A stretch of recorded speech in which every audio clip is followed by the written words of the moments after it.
இவ்ளோ பெரிய பிரச்சனைய நான் எப்படி தீர்க்க போறேன் அப்படின்னு சொல்லி யோசிச்சுட்டு இருக்கீங்களா? உங்களுக்காக தான் இந்த கதை. கொஞ்சம் கேளுங்க. ஆழ்வினையுடைமை அப்படிங்கிற ஒரு திருக்குறள்ல இப்படி சொல்லப்பட்டிருக்குது.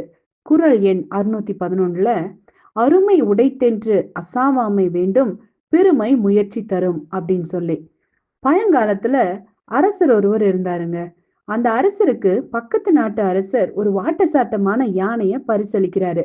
இவ்ளோ பெரிய யானைய இந்த அரசர் பார்த்ததே கிடையாது. அதனால இதனோட எடைய எப்படியாவது தெரிஞ்சுக்கணும் அப்படிங்கிற ஆவல் அரசனுக்கு வருது.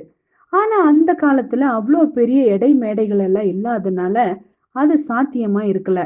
ராஜா தன் மந்திரிமார்களிடம் இத பத்தி கேக்குறப்போ, நான் இதனோட எடைய சரியா அறிந்து சொல்றேன் அப்படின்னு சொல்லி ஒரு மந்திரியின் மகன் சொல்றான். அவனுக்கு 10 வயது தான் இருக்கும். அதனால எல்லாரும் அவனை ஆச்சரியமா பாக்குறாங்க.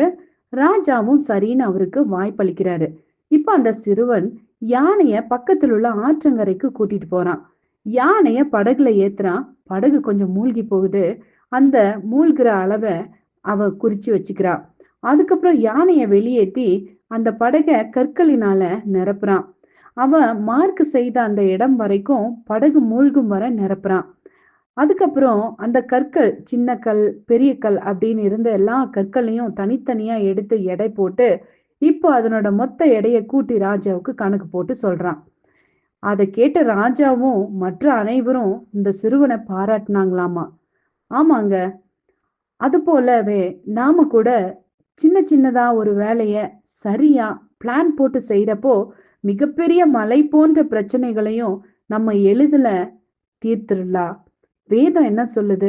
பலவீனன் தன்னை பலவான் என்று சொல்வானாக. என்னை பலப்படுத்துகிற இயேசு கிறிஸ்துவினாலே எல்லாவற்றையும் செய்ய எனக்கு பலன் உண்டு. இந்த வார்த்தைய சொல்லிட்டு ஒரு வேலையை செஞ்சு பாருங்க. எளிதில நீங்க ஜெயிப்பீங்க.